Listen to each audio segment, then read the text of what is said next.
¿Cómo les va? Muy buenas tardes. Como siempre les digo, si sea en la noche o en la tarde, no sé yo en dónde andan, ¿no? Ahora que yo les voy a hablar un poco más del fútbol y del deporte en general, ¿no?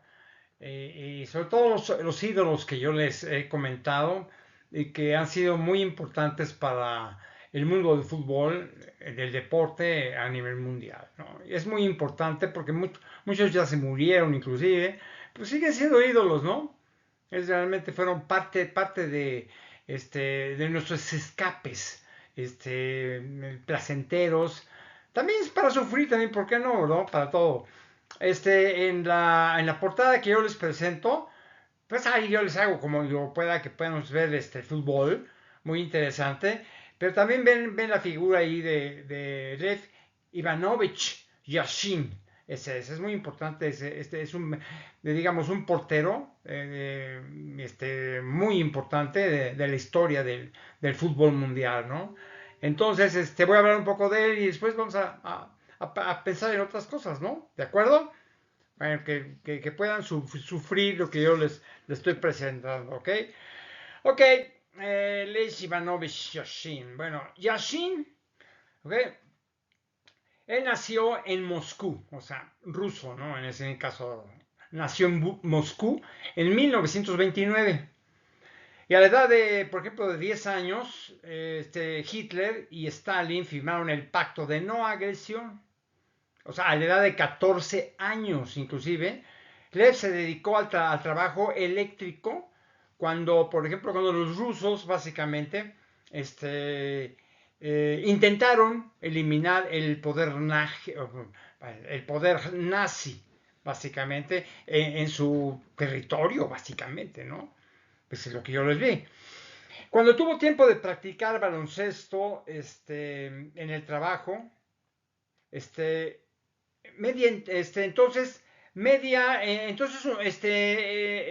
no sé, él medía, por ejemplo, 1,70 m, ¿de acuerdo, no? O sea, es lo que medía en ese entonces. Siendo muy joven todavía, porque aún tenía que crecer, básicamente. Cuando en 1946 comenzó su práctica, ¿de acuerdo? Sí, bueno, es muy importante. Práctica de fútbol, básicamente. Comenzó a mostrar las cualidades de un buen portero. Es un extraordinario portero en el fútbol, ¿no? En 1949, por ejemplo, el Dinamo de Moscú le dio la oportunidad de jugar. O sea, en 1953 ya era portero suplente, por así decirlo, ¿no? Obteniendo el reconocimiento como mejor portero del año, ganó una medalla 4 veces seguidas, si me quise nada más. Fue nombrado, por ejemplo, dos veces mejor futbolista. Eso es muy importante, ¿no? me, me- me- no me porté bien en esto, bueno, como sea, para tener un poco de fluidez en esto, ¿no? O sea, realmente Hashim fue un gran salvador de penaltis, paraba los penaltes en joven, él como solo las cualidades enormes como para ser portero. Cuando llegó, por ejemplo, a jugar con Inglaterra, por ejemplo, tuvo un récord increíble, ¿eh? Solo encalló 11 atrapó 11 goles en 30 partidos. Por ejemplo, salvando 8 de los 11 penaltis encajados, ¿de acuerdo? ¿No? Muchos se preguntaban, por ejemplo, qué cualidades tenía este gran portero ruso. O sea, tenía una agilidad impresionante, ¿eh? Unos reflejos instantáneos. O sea, no le tenía miedo a nada, ¿eh? Para nada. Y tenía una gran capacidad para anticipar la dirección que iba el balón. O sea, no se atininaba que por dónde va el balón y lo atrapaba, ¿no? Yashin observaba, por ejemplo, al tirador. Tenía, por ejemplo, velocidad en sus movimientos, sus brazos tan largos como los dedos y movimientos precisos, por lo que le apodaron, por ejemplo, él le decía el pulpo negro, ¿no? Por eso, ¿no? Porque paraba todo, tenía una capacidad para parar impresionante. Le gustaba pescar, de hecho, ¿no? Jugar, por ejemplo, tenis de mesa, él jugaba muy bien el tenis de mesa. Y también le encantaba música, le encantaba la música, ¿no? ¿Por qué? Porque miren, él fue un honrado maestro deportivo, considerado el mejor portero del mundo, ¿eh? No les estoy diciendo cualquier cosa, ¿eh? Fue el mejor portero del mundo. Considerando, por ejemplo, ¿por qué? Porque era para todos y para los críticos el mejor portero del mundo. Por eso se los digo, y la gente sabía cómo lo colocar, o local en el lugar especial que tenía en el fútbol mundial. Mire, él nació el 22 de octubre de 1929 en Rusia, ¿eh? 22 de octubre de 1929 en Rusia. Y falleció, murió por ejemplo, el 20 de marzo de 1990, ¿no? O sea, su altura final alcanza el metro 89 centímetros, ¿ok? O sea, participó, por ejemplo, en los mundiales de 1958, en 1962 y en el 63. O sea, tres participó en los mundiales, ¿no? O sea, no recibió ningún gol en ellos, increíble. Pues, imposible. Mundiales de fútbol. O sea, por otro lado, mientras en España, en Real Madrid, ya había conseguido otro título en 1962. Buscaba nuevos fichajes para, no sé, para la siguiente temporada.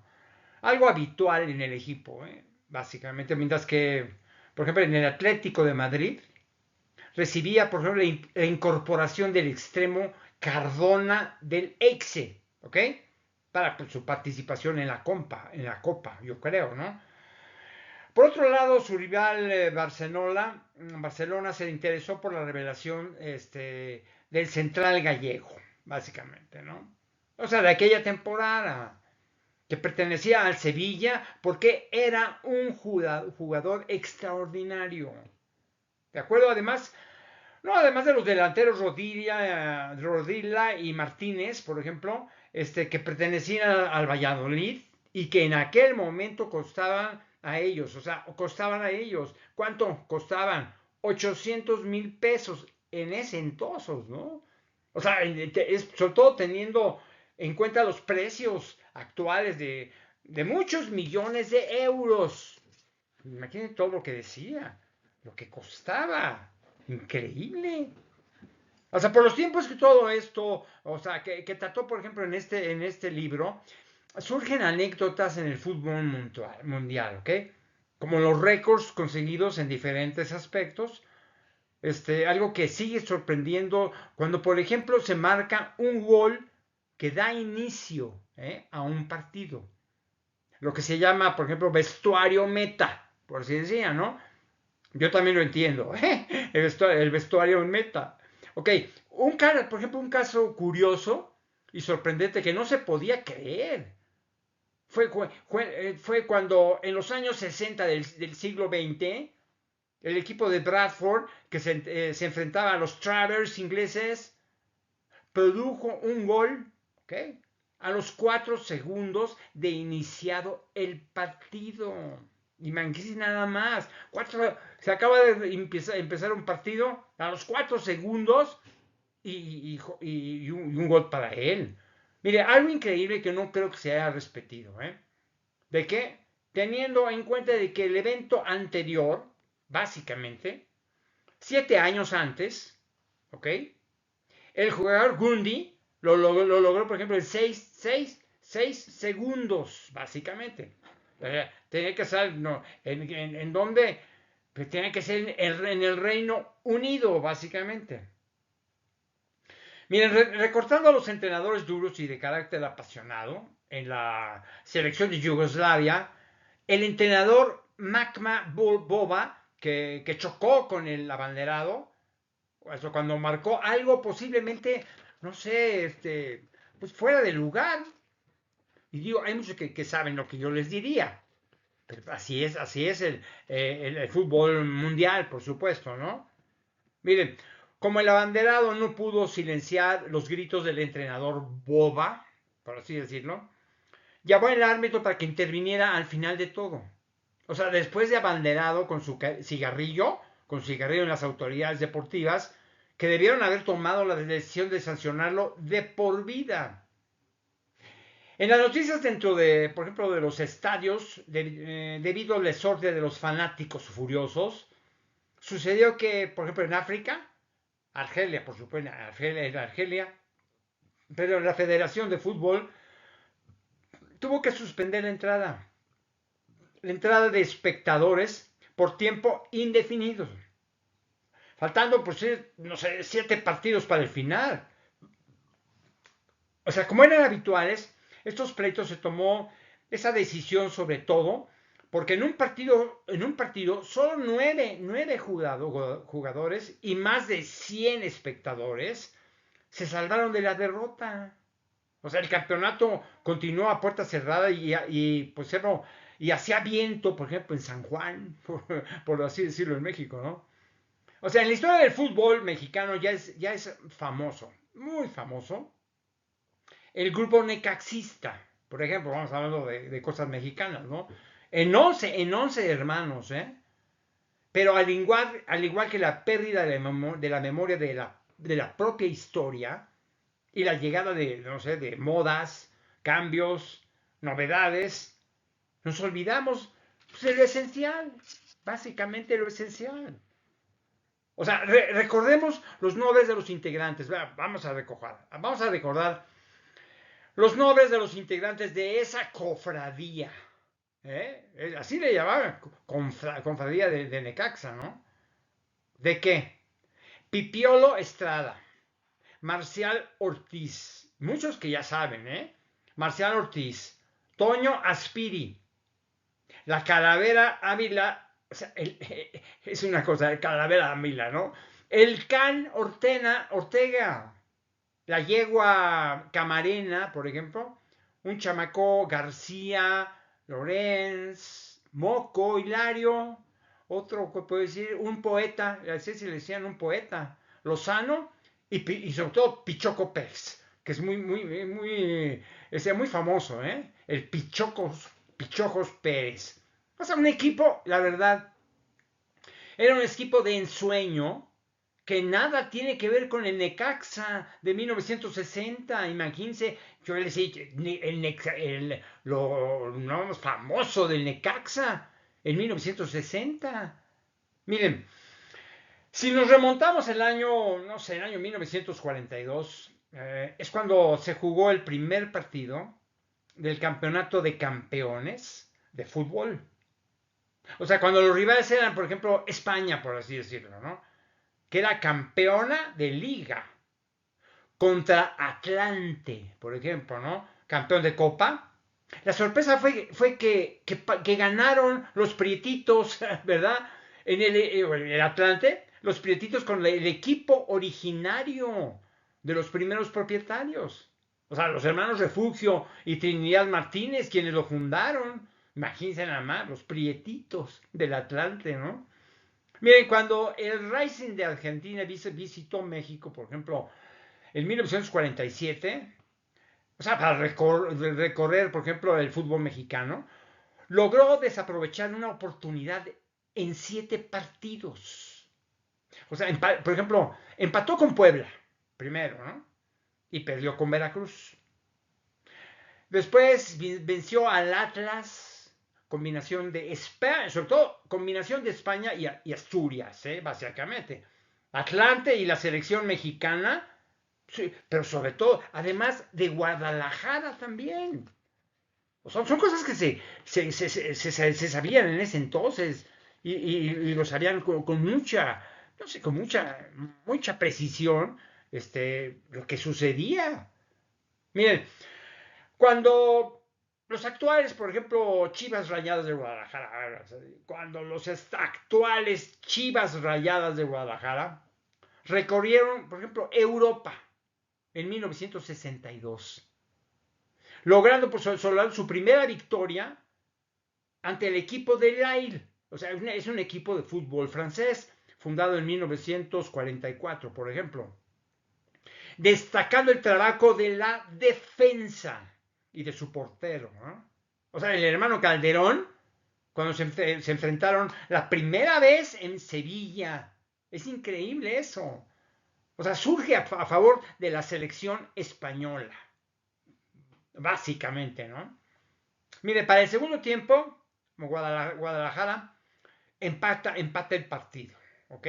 Se produce un tremendo enfrentamiento entre los jugadores a tirones y puñetazos contra el Sevilla, en España, ¿no? En Sevilla, con las embestidas del Tigre de Sepúlveda, por supuesto, embestida tremenda del Tigre de la Sepúlveda, terminando abrazando a Calderón y su equipo con el equipo de Sevilla. ¿De qué? Pues pidiendo disculpas. Y se acabó con bofetadas, patadas y empujones, nada más. Pues sí, ¿qué le vamos a hacer, no?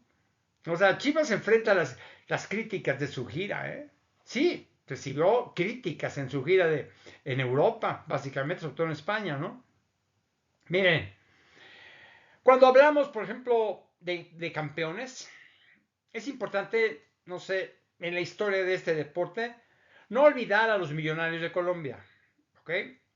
O sea, cuando en aquella época de los años 60, ¿ok? 1960, fueron 8 veces campeones para el año 1963.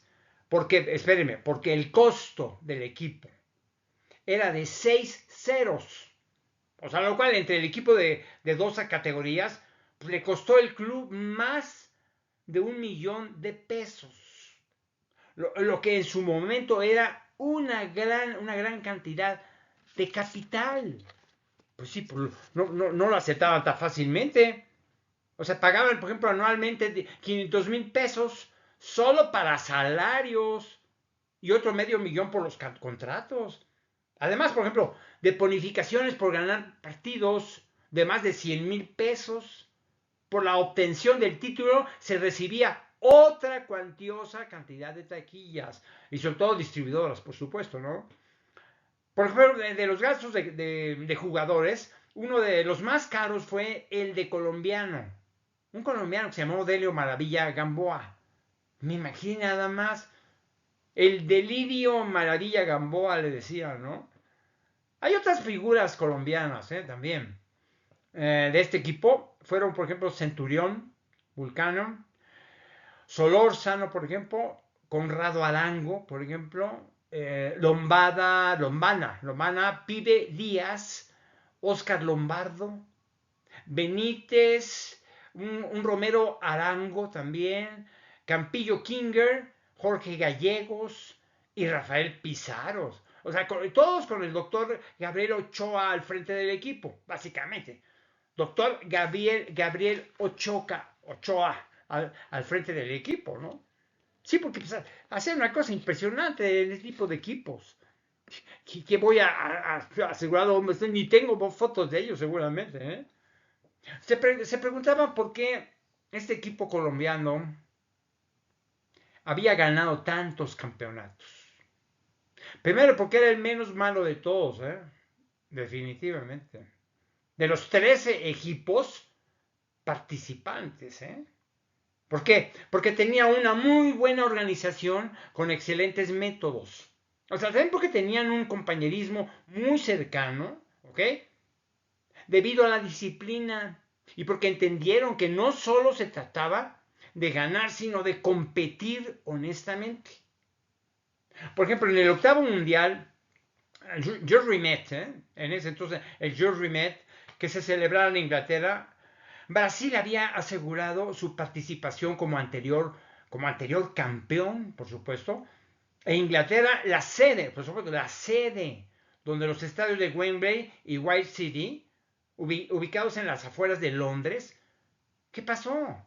Disputaron el mundial en Londres y en Newcastle, también en Sunderland, Manchester, Liverpool, Birmingham y Nottingham, básicamente, ¿no? O sea, el estadio de Wembley, ahí se jugaron muchos, para recorrerlo toda la vida, ¿no? O sea, todo al final de la Copa del Mundo, en el estadio de Wembley, fue increíble en lo que le estoy comentando. Porque mira, hay mucho que decir sobre los jugadores destatables, o sea, descatadas del fútbol mexicano. En todo ese entonces, mucho es el caso, por ejemplo, de Toluca. ¿Usted para quién es? De Vicente Pereda. No hay muchos que no saben quién era Vicente Pereda, ¿no? Pues sí, Vicente Pereda, pues básicamente. Vicente Pereda Mier, de 82 años de edad ya en ese entonces, tenía 80 años de edad, nació por ejemplo el 18 de julio de 1941, en Toluca, Estado de México. Sus padres fueron Gamberto Pereda y Natalia Meyer. A Vicente le gustaba, eso sí, comer milanesas, eso es de mucho, mucha milanesa, le gustaba un color negro. Le gustaba también otra cosa, el cine, le encantaba el cine, y una punta de lanza con velocidad, básicamente, y precisión al marcar 119 goles. Está bien, Vicente Pereda, ¿no? Muy, muy recordado, ¿eh? Siempre a Vicente Pereda. Otra cosa es, por ejemplo, desde los 10 años ingresó a un equipo de su barrio, en posición defensiva, básicamente, ¿no? O en la línea media, es lo que escogió. Tuvo primero sus primeras oportunidades, por ejemplo, en el equipo Toluca, bajo el mando de José Luis Zavala, sobre todo, ¿no? Pero cuando José María Morten, ese entrenador, consigue su verdadera oportunidad de figurar. Mire, al ser consultado sobre el cual defensa no pudo evitar, o sea, sin dudarlo, aseguró que Guillermo el Tigre Sepúlveda del Guadalajara. O sea, al empatar a 2 goles. ¿Y cuándo? Pues cuando le tocó anotar uno de ellos, básicamente. Son, eran opiniones de ellos, ¿no? Y se esperaban y se recibían y lo aplaudían también, ¿no? Miren, de la gira que el Club Tapatío hizo en este momento por Europa, ya que estaba con eso, algo que casi nunca se repite, y mucho menos en Europa, sobre todo en los primeros 6 partidos, solo el Guadalajara perdió contra Werner y Sevilla, ¿ok? O sea, empató 2 por ejemplo, contra Barcelona y Sichel, ¿ok? Ganando dos de ellos contra, por ejemplo, contra Standard y Lille. Al Tigre Sepúlveda no jugó contra el equipo alemán, ¿eh? Entonces el director técnico del equipo ¿quién era? Javier de la Torre, todos conocidos, ¿eh? Javier de la Torre en las Chivas actuales, todavía se recuerda, pero en ese entonces era Javier de la Torre. Muy bueno y además identificado con Guadalajara totalmente, ¿no? Porque me acuerdo de Tigre Sepúlveda, cuando estaba en el banquillo de Werner, sí, sí, pero no, eso no tenía que ver nada con eso, ¿no? O sea, mire, pareciera que hablar del Necaxa, por ejemplo, y los 11 hermanos, fíjense nada más, 11 hermanos desprende un aroma viejo y caduco también, ¿eh? Pero lo que ha hecho este equipo desde los años 30 del siglo pasado, hace casi 100 años, fue único y significativo. O sea, llega a la memoria del tiempo fútbol en México, que nos permite hablar de uno de sus símbolos. Es muy importante, de los símbolos del fútbol mexicano. Y donde los 11 hermanos que estaban posando en un juego normalmente, cuando sacaban una fotografía a los 11 hermanos, eran muy conocidos, aclamados y vituriados también, ¿no? Había uno con. Mire, Isidro Lángara o sea, Isidro Lángara Galarranga fue un futbolista español, básicamente.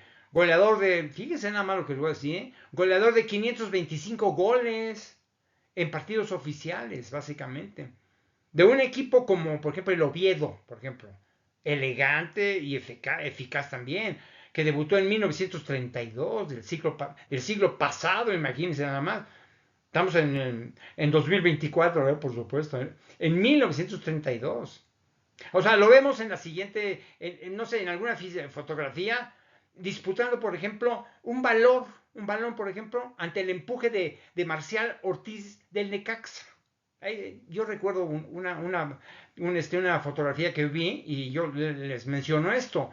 O sea, a nivel de clubs, jugó en varios equipos, ¿ok? Real Oviedo, por ejemplo, del que es el máximo goleador de la historia con 257 goles. El RC España de México y San Lorenzo de Argentina. O sea, tiene el mejor promedio goleador de la primera división española. ¿Con qué? Con 1.16 goles por partido. Muchísimo. En la historia de llegar, por ejemplo, no sé, a los 100 goles y máximo goleador en tres campeonatos diferentes de primera división. O sea, no sé, tres pichichis en España, imagínense nada más, tres pichichis en España, una vez, no sé, máximo goleador en Argentina y dos veces en México.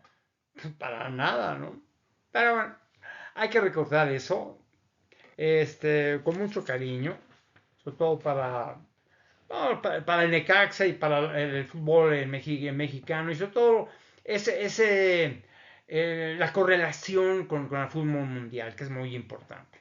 Ok, bueno, vamos a la siguiente. Les agradezco mucho que me hayan escuchado en este audiolibro pues, sobre deporte y sobre todo el fútbol y sus ídolos, que poco a poco, se los voy poco a poquito para que los vayan degustando. ¿Ok?